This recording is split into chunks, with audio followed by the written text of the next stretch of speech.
today we're using new Italian shaving products and also using the limited edition Merco 34C anniversary. Hi everyone, André, Brazilian shaver aka Barba Tradicional here. And in today's shave, I'm gonna use some really cool stuff I've been looking forward to trying. Well, first of all, 2024 is the anniversary of the city of Solingen in Germany. It's like the capital of the steel and the blades.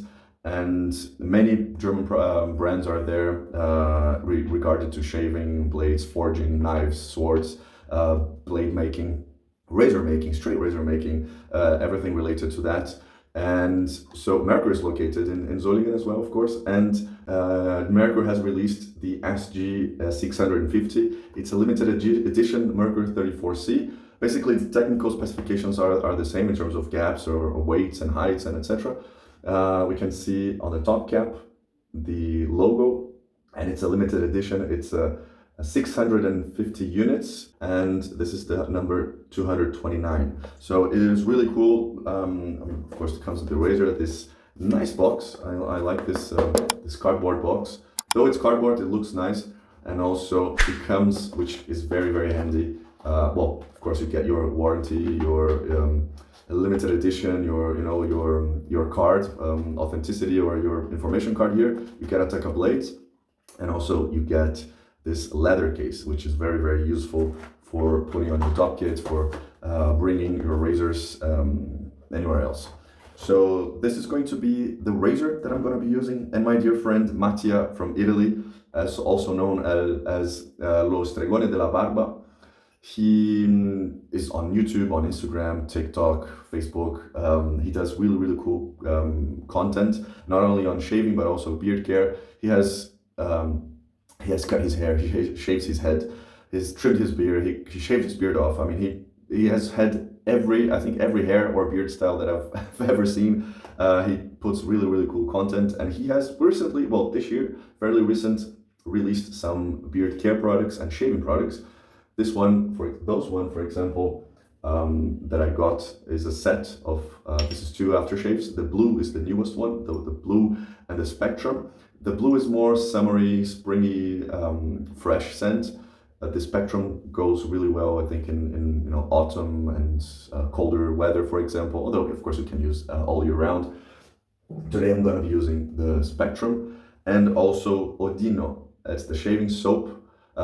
Everything's Italian made, and this soap, absolutely amazing scent. It smells like almond, so really Italian classic. It's really, like, you open, I mean, we would remember, have this same feeling as you have when you get like a cella, also like a super classic Italian. So everything Italy made, artisanal. He also has like brushes, shavettes, templates for beard trimming, beard oil, shampoo. I mean, he's got like a full grooming line. So take a look at this site, and also his social media, which is really entertaining. And to go along with this shave, I'm going also Merco blades. It's going to be, I'm gonna take just one fresh new Merco blade, first use, and also I'll be using one of the most used brush that I have, this Yaki synthetic, simple yet very affordable and absolutely phenomenal brush in my opinion. So that's going to be today's shave. As always, I'll be shaving and then come with my my impressions.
So today's shave, really, really good, really nice indeed. Well, let's start with the razor. Basically, what you get is the 34C, but with this customization and this limited serial number. But in terms of efficiency, in terms of technical specifications, that is also what you get from the 34C. It's very nice indeed. I think A34C was my first razor ever, the safety razor who brought me into white shaving, and it is a beginner shaver, but it's not a beginner shaver only. Many people started as their first razors a 34C, and even still today, after testing tons and tons of razors, they also go back to the 34C, or even many say that still their own favorite. It's a classic and very good beginner's razor for a few reasons, I think. Also, not only beginner razor, but it's also good to start with it because, well, one thing is easy to use. So two-piece, you just unscrew the bottom, you load the blade, easy to use. Also, you get a very mild razor. So you get a very, very good shave, mild. So as a beginner, you're not, good with the angles, with your technique, and you're gonna be relatively safe with it. And also you can play around with the blades. So if you feel it's too mild, for example, just pop in a more aggressive blade, a more effective blade, a sharper blade, and it will change your razor and your shave drastically. So just play around with the blades. If you have one, just go around with it and you'll see it will change your shave. And also one reason that I like for people getting used to white shaving is there are tons and tons and tons of reviews or shaves of the day, tutorials with this razor, so you will get like a good benchmark of people using the razor. So it's not like a razor only you are using, you don't know well, so you can compare with many people. You can access forums and ask people, because I think the majority of us have already tried, if not own already, a 34C. So, and also because, as I said, limited edition, a leather case, very nice, or even like a very cool gift. So very, very nice indeed. I think the blade also went well with the razor. Not too sharp or uncomfortable, but also not too mild. So it got well with my hair and cut the whiskers really nicely. I've been sick this week, and I had been with a few bumps here or pimples there, and I've been sick. So my skin is not like super ultimate. I did get like a little whipper here, but I wouldn't blame like the razor or the blade. It's just it can happen. Going to the software, so the soap Odino, very, very nice. Scent is phenomenal. Almond, people say cherry, but it's actually like the almond, and it smells really, really good. Easy to lather, easy to load, easy to make build the leather, and even like very thirsty. So you can even, if you like a dense creamy leather, or if you can whip it up and add more water, agitate and add more air to it, got more volume. You can vary whatever leather type you like, and you get a very good leather cushioning and a very good consistency. So I might have loaded too much my brush, but even still, amazing leather consistency, and I got sufficient for multiple passes. That there was even plenty in the brush after my third pass. So yeah, very good, very, very good indeed. And also the aftershave, phenomenal scent, very good. It's very perfumey, masculine. It could be used as a perfume, I would say. I mean, if you want to go out, not even like you have shaved, you don't need to add any perfume to it. You can just go with the aftershave. If you just want a good perfume and need a good fragrance, just go ahead and put your aftershave as a perfume. It's really good, fresh, masculine. It's really nice. And one thing that I also liked is the spray bottle. Well, you can then apply directly to your face, but if you prefer, you can even apply to your hands. Rub your hands against each other and apply as well, just as you prefer. But it's very, very convenient. Also, like one-handed application, and then there you go. You can also direct to where you have shaved, but well, whatever. Really good, nice, good scent, and I do recommend. I do appreciate it. So really, really nice. As always, all the links are in the description below, and if you're interested, go ahead and check it out. Also, go and follow Lo Stregone della Barba, my friend Mattia, and he puts really good content on the internet. And also, to finish, my trusty Yaki synthetic. Good, affordable, amazing brush, good sizes, good knots, good lofts, good bristles. I like the handle. I think one of my go-to brushes that I have, and I see myself going for it more and more, amongst others in my rotation, but that's always in my rotation. Very good shave, and yeah, very good. Thank you very much. If you have not yet, consider subscribing if you like the content. And yeah, leave in the comments below any questions, suggestions for new videos. And yeah, thank you, and I'll see you next time. Cheers.